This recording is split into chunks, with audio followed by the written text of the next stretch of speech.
the game. It's a rich thing.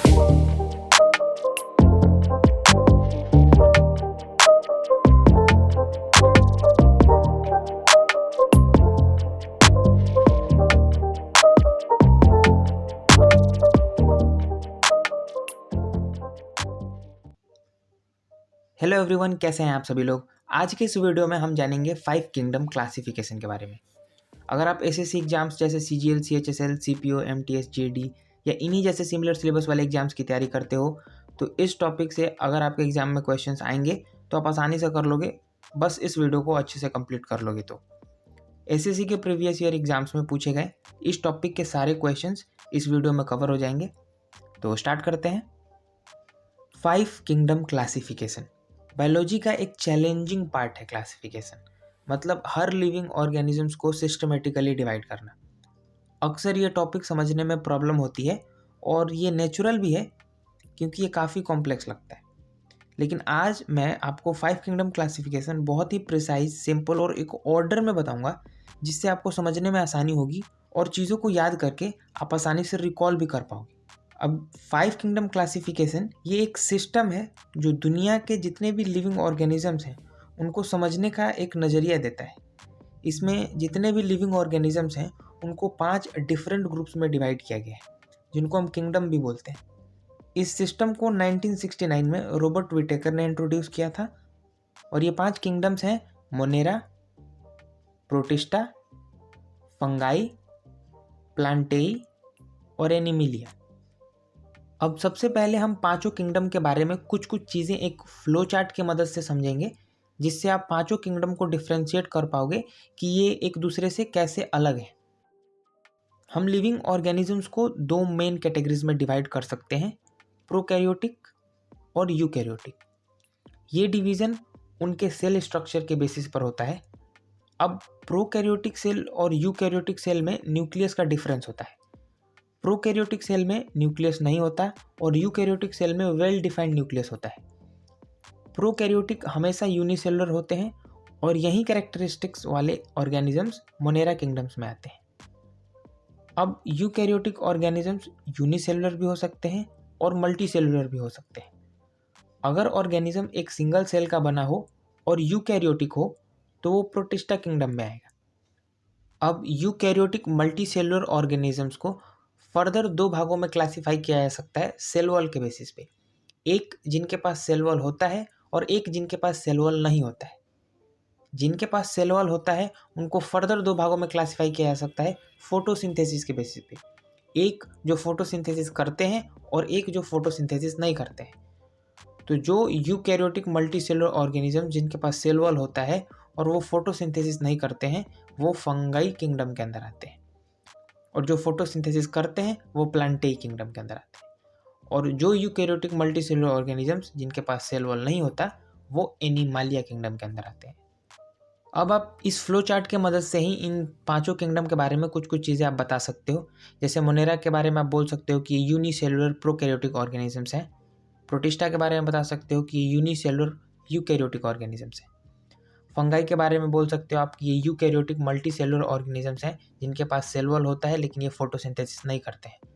प्लांटेई kingdom के बारे में बोल सकते हो कि ये यूकैरियोटिक मल्टीसेलुलर ऑर्गेनिजम्स हैं जिनके पास सेल वॉल होता है और फोटोसिंथेसिस करते हैं। एनिमालिया किंगडम के बारे में आप बता सकते हो कि यूकैरियोटिक मल्टीसेलुलर ऑर्गेनिजम्स होते हैं जिनके पास सेल वॉल नहीं होता है।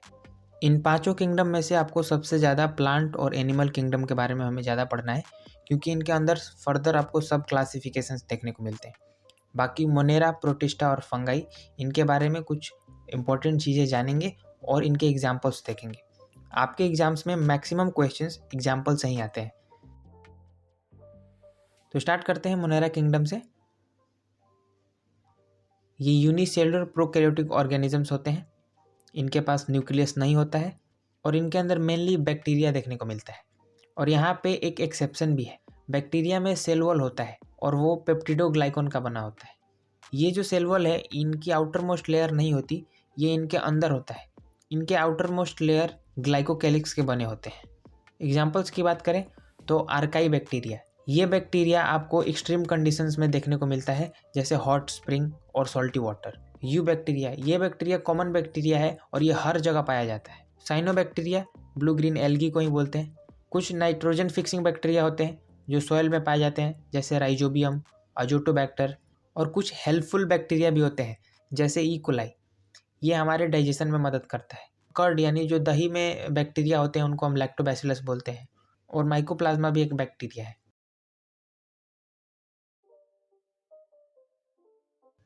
अब बात करते हैं प्रोटिस्टा की। तो प्रोटिस्टा यूनिसेलुलर यूकैरियोटिक ऑर्गेनिजम्स होते हैं। इसके एग्जांपल्स में आते हैं डायटम्स। डायटम्स यूनिसेलुलर एल्गी को बोलते हैं। यूग्लिना एक प्रोटिस्टा है जिसको प्लांट सेल और एनिमल सेल के बीच का लिंक बोलते हैं, क्योंकि इसमें प्लांट और एनिमल दोनों के ही कैरेक्टरिस्टिक्स देखने को मिलते हैं। अब प्रोटोजोआ। प्रोटोजोआ प्रोटिस्टा के अंदर ही आते हैं और प्रोटोजोआ कई तरह के होते हैं, जैसे एमोइबा।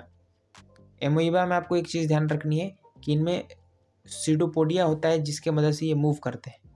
कई बार मूवमेंट के जगह पे लोकोमोशन टर्म का भी यूज़ करते हैं, तो लोकोमोशन और मूवमेंट दोनों एक ही चीज़ होती है।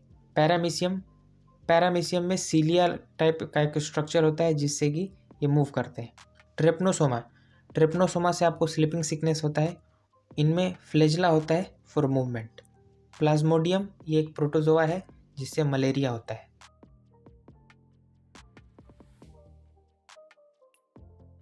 अब बात करते हैं फंगी की।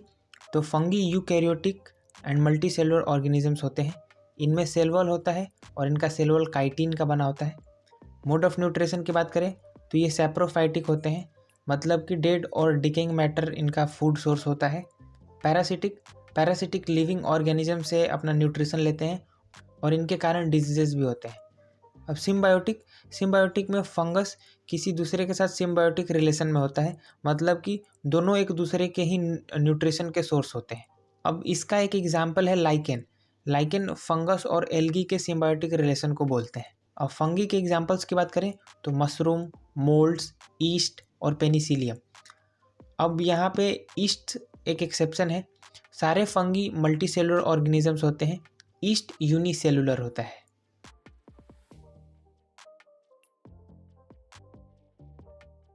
अब बात करते हैं प्लांट किंगडम के बारे में। ये यूकैरियोटिक, मल्टीसेलुलर और ऑटोट्रॉपिक होते हैं। ऑटोट्रॉपिक कहने का मतलब कि ये खुद से खाना बनाते हैं, मतलब ये फोटोसिंथेसिस करते हैं। इनमें सेल वॉल होता है और इनका सेल वॉल सेलुलोज का बना होता है। अब प्लांट किंगडम में फर्दर सब क्लासिफिकेशन है, तो चलिए उन क्लासिफिकेशंस को देखते हैं। प्लांट्स को दो कैटेगरी में डिवाइड कर सकते हैं, वो जिनके पार्ट्स हम डिफ्रेंशिएट कर सकते हैं और वो जिनके पार्ट्स को हम डिफ्रेंशिएट नहीं कर सकते। यहाँ पार्ट्स कहने का मतलब रूट, स्टेम और लीव्स से है। तो जिनमें ये सारी चीज़ें क्लियरली नहीं दिखती हैं उनको हम थैलोफाइटा कहते हैं। अब जिनके पार्ट्स को डिफ्रेंशिएट किया जा सकता है उनको अगेन दो भागों में बांटा जा सकता है on the basis of vascular tissue. अब वैस्कुलर टिश्यू जाइलम और फ्लोएम को ही बोलते हैं, जो वाटर, मिनरल और फूड ट्रांसपोर्ट करने का काम करते हैं। अब जिनमें जाइलम, फ्लोएम यानी वैस्कुलर टिश्यू नहीं देखने को मिलता उनको हम ब्रायोफाइटा बोलते हैं। और जिनमें वैस्कुलर टिश्यू होते हैं उनको फर्दर दो भागों में क्लासिफाई किया जा सकता है on the basis of seeds. एक जो सीड्स प्रोड्यूस करते हैं और एक जो सीड्स नहीं प्रोड्यूस करते। अब जो नहीं करते उनको हम टेरिडोफाइटा बोलते हैं, और जो सीड्स प्रोड्यूस करते हैं अगेन उनको दो भाग में बांटा जा सकता है। एक जो नेकेड सीड्स प्रोड्यूस करते हैं और एक जो कवर सीड्स प्रोड्यूस करते हैं। अब नेकेड सीड्स कहने का मतलब है कि इनके सीड्स के ऊपर कवरिंग नहीं होती, इनके सीड्स फ्रूट के अंदर इनक्लोज नहीं होते। और कवर सीड्स कहने का मतलब है कि जिनके सीड्स फ्रूट के अंदर इनक्लोज्ड होते हैं। अब जो नेकेड सीड्स प्रोड्यूस करते हैं उनको हम जिम्नोस्पर्म बोलते हैं, और जो कवर सीड प्रोड्यूस करते हैं उनको हम एंजियोस्पर्म्स बोलते हैं। तो यहाँ पे आप देख सकते हैं कि प्लांट किंगडम के अंदर 5 क्लासिफिकेशंस हैं: Thallophyta, bryophyta, pteridophyta, gymnosperm, angiosperms. अब थैलोफाइटा, ब्रायोफाइटा और टेरिडोफाइटा, इनको हम क्रिप्टोगैम्स बोलते हैं। ये नॉन फ्लावरिंग प्लांट्स होते हैं और सीड्स भी प्रोड्यूस नहीं करते। और जो सीड्स प्रोड्यूस करते हैं और फ्लावरिंग प्लांट्स कहे जाते हैं उनको हम बोलते हैं फेनेरोगैम्स। तो एक एक करके इनके बारे में जानते हैं। स्टार्ट करते हैं थैलोफाइटा से।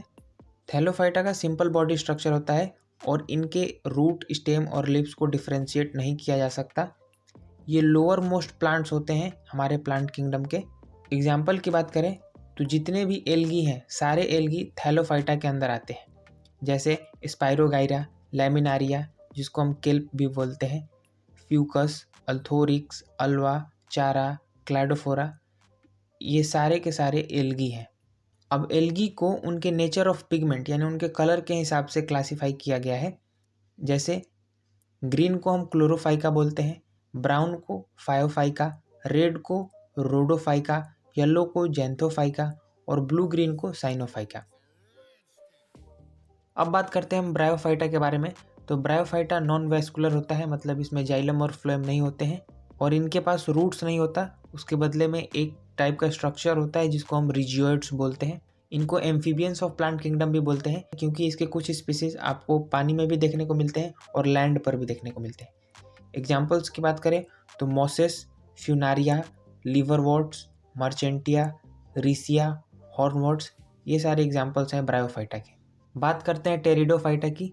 तो ये पहले टेरेस्ट्रियल प्लांट्स हैं जिनमें वैस्कुलर टिश्यूज होते हैं, मतलब जाइलम फ्लोएम होते हैं और ये सीड्स नहीं प्रोड्यूस करते। एग्जाम्पल्स की बात करें तो मार्सिलिया, फर्न्स, हॉर्सटेल्स, ये एग्जाम्पल्स हैं टेरिडोफाइटा के। अब बात करते हैं जिम्नोस्पर्म्स की। तो जिम्नोस्पर्म्स नेकेड सीड्स प्रोड्यूस करते हैं, मतलब कि इनके सीड्स फ्रूट्स के अंदर नहीं होते। ये फ्लावर और फ्रूट्स प्रोड्यूस नहीं करते। इनके पास वेल डेवलप्ड वैस्कुलर सिस्टम होता है।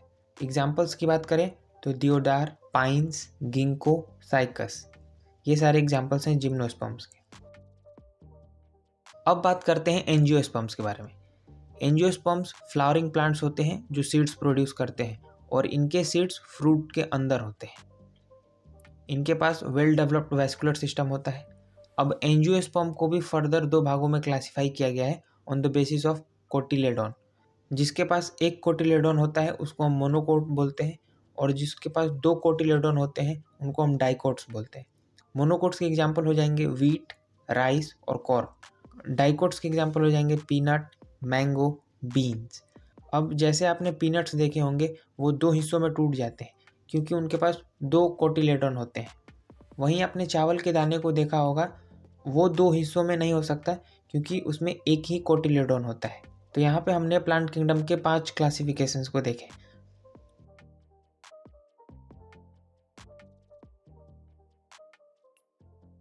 अब यहाँ से हम बात करेंगे अपने 5वें किंगडम एनिमालिया के बारे में, जिसको कि हम एनिमल किंगडम भी बोल सकते हैं। ये यूकैरियोटिक, मल्टीसेलुलर और हेट्रोट्रॉपिक होते हैं। हेट्रोट्रॉपिक मतलब कि दूसरे पे डिपेंड होते हैं अपने खाने के लिए। इनमें सेल वॉल नहीं होता और इनके अंदर आपको फर्दर क्लासिफिकेशन देखने को मिलते हैं। अब कुछ बेसिस है जिनके ऊपर इनके अंदर क्लासिफिकेशंस देखने को मिलते हैं। वो है levels of organisation, body symmetry, germ layer जिसको हम बॉडी लेयर भी बोलते हैं, बॉडी कैविटी जिसको कि हम सीलोम बोलते हैं। तो एक एक करके हम level of organisation, body symmetry, germ layer, body cavity, ये सारी चीज़ें क्या होती हैं इनके बारे में जानते हैं। लेवल्स ऑफ ऑर्गेनाइजेशन कहने का मतलब है कि कुछ ऑर्गेनिजम्स सेलुलर लेवल के होते हैं, कुछ टिश्यू लेवल के होते हैं और किसी में आपको ऑर्गन और ऑर्गन सिस्टम देखने को मिलता है। तो इस बेसिस पे आपको क्लासिफिकेशन देखने को मिलता है। बात करते हैं बॉडी सिमेट्री। कुछ ऑर्गेनिजम्स ऐसे होते हैं जिनमें आपको कोई सिमेट्री देखने को नहीं मिलती है, कुछ में आपको रेडियल सिमेट्री देखने को मिलता है। रेडियल सिमेट्री कहने का मतलब कि आप एक सेंटर से कहीं से भी अगर उसको डिवाइड करोगे तो दोनों बगल आइडेंटिकल दिखेंगे। बाइलेटरल सिमेट्री कहने का मतलब है कि अगर आप ऑर्गेनिज्म को वर्टिकली डिवाइड करते हो तो उसके दोनों हिस्से आपको सिमेट्रिकल दिखेंगे। जर्म लेयर और बॉडी लेयर। जर्म लेयर कहने का मतलब है कि लेयर ऑफ स्किन्स। अब 2 तरीके के होते हैं, एक होता है डिप्लोब्लास्टिक और एक होता है ट्रिप्लोब्लास्टिक। डिप्लोब्लास्टिक में आपको एक आउटर लेयर देखने को मिलता है जिसको हम एक्टोडर्म बोलते हैं और एक इनर लेयर देखने को मिलता है जिसको एंडोडर्म बोलते हैं। अब ट्रिप्लोब्लास्टिक में एक मिडिल लेयर आ जाता है जिसको हम मीजोडर्म बोलते हैं। बाकी आउटर लेयर को एक्टोडर्म बोलते हैं और इनर लेयर को इसमें भी एंडोडर्म बोलते हैं। तो बात करते हैं बॉडी कैविटी या फिर सीलोम की। इसको हम फर्दर 3 भागों में बांट सकते हैं।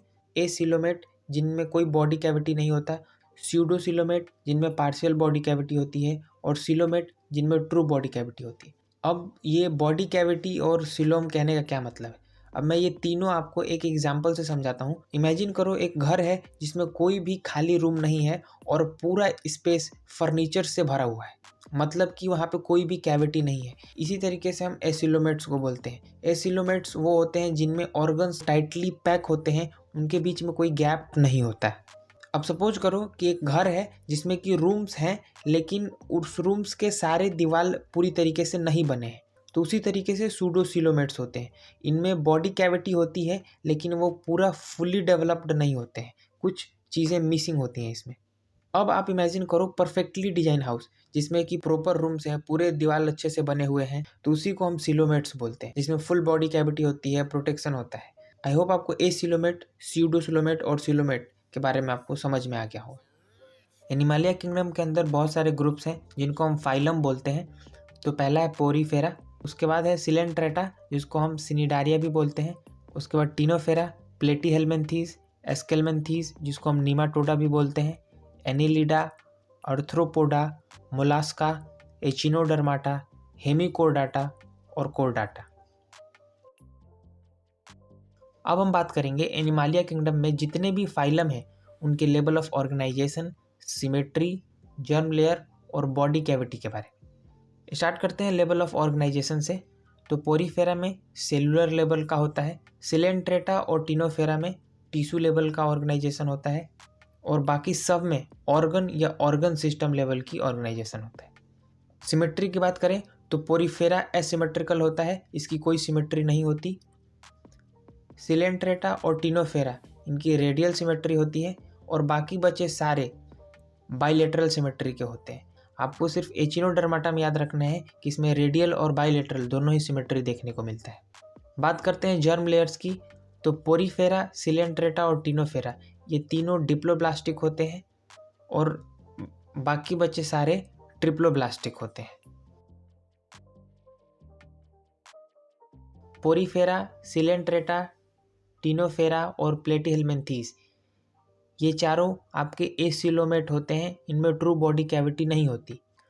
और एस्केल्मिन्थीस की बात करें तो ये स्यूडोसिलोमेट होता है, इसमें आपको पार्शियल बॉडी कैविटी देखने को मिलता है। और बाकी बचे सारे जो एनिलिडा, अर्थ्रोपोडा, मोलास्का, एचिनोडर्माटा, हेमिकोर्डाटा और कोर्डाटा, इनमें आपको सिलोम देखने को मिलता है, इनमें आपको ट्रू बॉडी कैविटी देखने को मिलती है।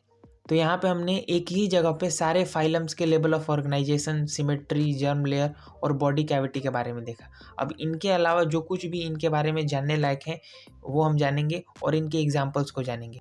तो एक एक करके देखते हैं। स्टार्ट करते हैं हम पोरीफेरा से। तो पोरीफेरा में आपको वाटर कैनाल सिस्टम देखने को मिलता है, जिससे कि फूड गैदरिंग, रेस्पिरेशन और वेस्ट रिमूवल का काम होता है। एग्जाम्पल्स की बात करें तो साइकन, स्पॉन्जिला, यूस्पॉन्जिया, किलियोना, यूप्लेक्टला, ये सारे एग्जाम्पल्स हैं पोरीफेरा के। बात करते हैं सिलेंट्रेटा की, जिसको हम निडेरिया भी बोलते हैं। इनमें स्पेशलाइज्ड स्टिंगिंग सेल्स होते हैं अपने शिकार को पकड़ने के लिए और इनके बचाव के लिए भी, और उन स्टिंगिंग सेल्स को हम सिंडोसाइट्स बोलते हैं। इनके एग्जाम्पल्स की बात करें तो हाइड्रा, जेलीफिश, सी एनिमन, कोरल्स, ये सारे एग्जाम्पल्स हैं सिलेंट्रेटा के। अब बात करते हैं हम टीनोफोरा के बारे में। टीनोफोरा को हम कॉम जेलीज बोलते हैं। ये अपने बायोल्यूमिनेंस के लिए जाने जाते हैं।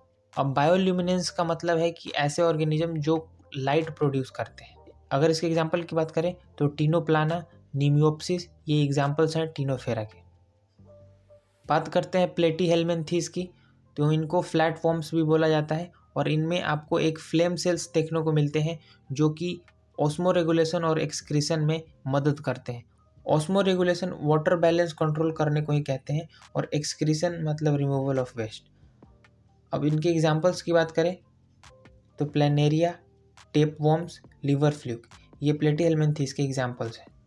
अब हम बात करते हैं एस्केल्मिन्थीस, जिसको हम नीमाटोडा बोलते हैं। इनको हम राउंड वर्म्स बोलते हैं। इसके एग्जाम्पल्स हैं एस्क्रीस, ये हमारे इंटेस्टाइन में पाया जाता है। वुचेरिया, ये एक फाइलेरियल वर्म है जिससे एक डिजीज़ होती है जिसको हम बोलते हैं एलिफेंथियासिस, जिसको हम हाथी पाँव बोलते हैं हिंदी में। फिर एनसाइक्लोस्टोमाटा, जिसको हम हुक वर्म बोलते हैं। तो ये सारे एग्जाम्पल्स हैं नीमाटोडा या फिर एस्केल्मिन्थीस के। बात करते हैं एनेलिडा की। तो एनेलिडा में सिगमेंटेड बॉडी होती है। एग्जाम्पल्स की बात करें तो ये है अर्थवर्म्स, लीचेज और नेरिस।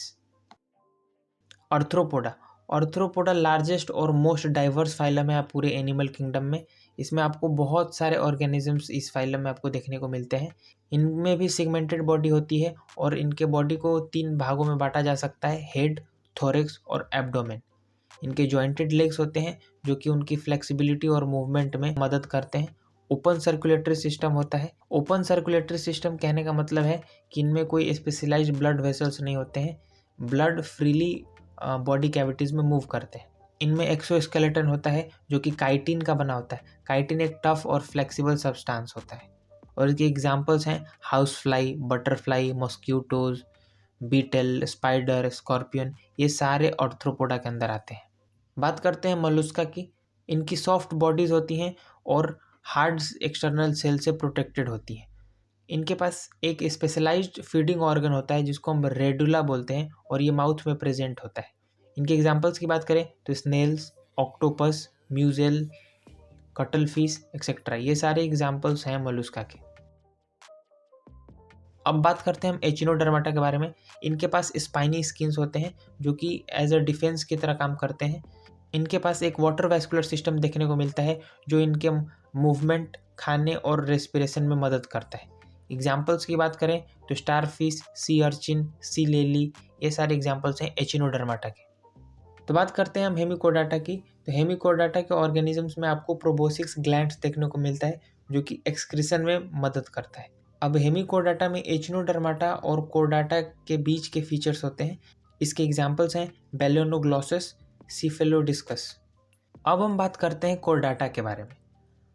अभी तक हमने इससे पहले जितने भी फाइलम को पढ़ा उनमें एक चीज़ नहीं थी, वो है नोटोकॉर्ड, यानी उनमें बैकबोन नहीं था, इसलिए उनको हम इनवर्टिब्रेट्स बोलते हैं। अब फाइलम कोडाटा के आगे जितने भी ऑर्गेनिजम्स होते हैं उन सब में नोटोकॉर्ड का प्रेजेंस होता है। अब नोटोकॉर्ड हम वर्टिब्रल कॉलम के अर्ली स्टेज को ही बोलते हैं, जो आगे चलकर एक फुल्ली डेवलप्ड वर्टिब्रल कॉलम बन जाता है जिसको हम बैकबोन बोलते हैं। अब कोर्डाटा के अंदर भी आपको फर्दर सब क्लासिफिकेशंस देखने को मिलते हैं। कोर्डाटा को 2 भाग में बांटा जा सकता है, प्रोटोकोर्डाटा और वर्टिब्राटा। प्रोटोकोर्डाटा में नोटोकॉर्ड फुल्ली डेवलप्ड नहीं होता है, वर्टिब्राटा में फुल्ली डेवलप्ड नोटोकॉर्ड होता है जिसको हम वर्टिब्रल कॉलम बोलते हैं। अब प्रोटोकोर्डाटा को भी फर्दर 2 भागों में क्लासिफाई किया जा सकता है, यूरोकोर्डाटा और सिफेलोकोर्डाटा। यूरोकोर्डाटा में नोटोकॉर्ड जो होता है वो लार्वा स्टेज पे होता है सिर्फ, और सिफेलोकोर्डाटा में notochord through out the life होता है। अब वर्टिब्राटा को भी फर्दर 2 भागों में बांटा जा सकता है, एक को बोलते हैं हम अगांथा और एक को बोलते हैं हम जैंथोस्टोमाटा। अगांथा बोलते हैं जिनके जॉ नहीं होते और जैंथोस्टोमाटा उसको बोलते हैं जिनमें जॉ होते हैं। अब जिनमें जॉ नहीं होते हैं उनको हम जॉलेस वर्टिब्रेट्स भी बोलते हैं और इनके अंदर भी एक क्लास आता है जिसको हम बोलते हैं साइक्लोस्टोमाटा। अब जिनके जॉ होते हैं उनको फर्दर 2 भागों में बांटा जा सकता है, एक को बोलते हैं पीसेस और दूसरे को बोलते हैं हम टेट्रापोडा। अब पीसेस वो होते हैं जो फिन्स बियर करते हैं, मतलब मछलियाँ, और टेट्रापोडा वो होते हैं जिनके पास लिम्स होते हैं। अब जो पीसेस हैं इनको फर्दर 2 भागों में बांटा जा सकता है, कोन्ड्रीसिथ्स और ओस्टिसिथ्स। अब कोन्ड्रीसिथ्स वो मछलियाँ होती हैं जिनमें कार्टिलेजियस बोन्स होते हैं और ओस्टिसिथ्स वो मछलियाँ होती हैं जिनमें हार्ड बोन्स होते हैं। अब टेट्रापोडा के अंदर भी 4 क्लासिफिकेशंस आते हैं, एम्फीबिया, रेप्टिलिया, एव्स और मैमल्स। इस फ्लो चार्ट में जितनी भी चीज़ें हैं इनके बारे में और डिटेल्स नहीं जानने हैं, इससे ज़्यादा डिटेल में आपके एग्ज़ाम में क्वेश्चंस नहीं आते हैं। अगर इन फ्यूचर आपको यूरोकोर्डाटा, सिफलोकोर्डाटा इन सारी चीज़ों के बारे में पूछेगा तो आपके पास एक आइडिया ज़रूर होगा, तो आप इस फ्लो चार्ट को सिर्फ ध्यान रखना। बाकी कोर्डाटा के अंदर जिस पे हमें फोकस करना होता है वो है पीसेस, एम्फीबिया, रेप्टिलिया, एव्स और मैमल्स। तो चलिए इनके बारे में कुछ चीज़ें जानते हैं जहाँ से एग्जाम में आपके क्वेश्चंस भी बनते हैं। तो पीसेस, एम्फीबिया, रेप्टिलिया, एव्स और मैमल्स, इनके बारे में कुछ चीज़ें जानते हैं। सबसे पहले बात करते हैं चैम्बर्स इन हार्ट। इनके हार्ट में चैम्बर्स कितने होते हैं? पीसेस में 2 चैम्बर्ड हार्ट होते हैं, एम्फीबिया में 3 चैम्बर्ड और रेप्टिलिया में भी 3 चैम्बर्ड हार्ट होते हैं। लेकिन इसमें आपको एक एक्सेप्शन देखने को मिलता है, क्रोकोडाइल और एलिगेटर, ये दोनों भी रेप्टिलिया के अंदर ही आते हैं, लेकिन इनके 4 चैम्बर्ड हार्ट होते हैं। एव्स के भी 4 चैम्बर हार्ट होते हैं और मैमल्स के भी 4 चैम्बर हार्ट होते हैं। बात करते हैं बॉडी टेम्परेचर की। तो पीसेस कोल्ड ब्लडेड होते हैं, एम्फीबिया भी कोल्ड ब्लडेड होते हैं, रेप्टिलिया भी कोल्ड ब्लडेड होते हैं, एव्स और मैमल ये दोनों वार्म ब्लडेड होते हैं। ऑफ स्प्रिंग की बात करें तो पीसेस ओविपोरस होते हैं और एम्फीबिया भी ओविपोरस होते हैं, रेप्टिलिया भी ओविपोरस होते हैं, एब्स भी ओविपोरस होते हैं और मैमल्स विविपोरस होते हैं। ओविपोरस और विविपोरस कहने का मतलब है ओविपोरस वो ऑर्गेनिजम्स होते हैं जो अंडे देते हैं और विविपोरस वो ऑर्गेनिजम्स होते हैं जो अंडे नहीं देते। पीसेस के एग्जांपल्स की बात करें तो shark, rohu, gold fish, sea horse, tuna, dog fish. Amphibians की एग्जांपल्स की बात करें तो फ्रॉग्स, टोड्स, सैलमेंडर्स। रेप्टाइल्स की अगर हम एग्जांपल्स की बात करें तो lizard, snake, turtle, crocodile, alligators. Aves की बात करें तो जितने भी बर्ड्स हैं वो सारे बर्ड्स इसके एग्जांपल्स हैं, जैसे pigeon, eagle, ostrich, duck. Mammals की बात करें तो ह्यूमन, एलिफेंट, बैट। बैट के बारे में ध्यान रखना, बैट एक फ्लाइंग मैमल है। डॉल्फिन और व्हेल ये दोनों भी मैमल्स के अंदर आते हैं, ये पीसेस के अंदर नहीं आते हैं और इनको एक्वाटिक मैमल्स बोलते हैं। यहाँ पे एक एक्सेप्शन है, प्लेटाइपस और एचिडना, ये दोनों एग लेइंग मैमल्स हैं। मैमल्स विविपोरस होते हैं, मतलब वो अंडे नहीं देते हैं, लेकिन प्लेटाइपस और एचिडना ये दोनों ऐसे मैमल्स हैं जो अंडे देते हैं। तो यहाँ पर आपने pisces, amphibia, reptiles, apes, mammals, इन सभी के बारे में सारी चीज़ें आपने एक ही जगह पे जान ली। अब कुछ ऐसे नाम्स हैं जो आपको कंफ्यूज करते हैं, जैसे jelly fish, sail fish, cuttle fish, star fish, silver fish. इन सभी के नाम के आगे फिश लगा है, लेकिन ये एक्चुअल में फिश नहीं है, ठीक है, इनको फिश कंसिडर नहीं किया जा सकता। लेकिन आप ये भी नहीं बोल सकते कि जिनके लास्ट में फिश होता है वो एक्चुअल में फिश नहीं होती है।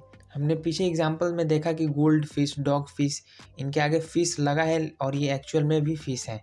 बाकी व्हेल और डॉल्फिन तो फिश नहीं है, ये इनको मैमल्स बोलते हैं। तो डैट्स ऑल। आई होप आपको चीज़ें अच्छे से समझ में आई होंगी और आपको इस टॉपिक में क्लैरिटी मिली होगी। इसी तरीके से हम जीएस के हर एक सब्जेक्ट के टॉपिक्स को प्रिसाइजली कवर करेंगे। तो मिलते हैं अगले वाली वीडियो में।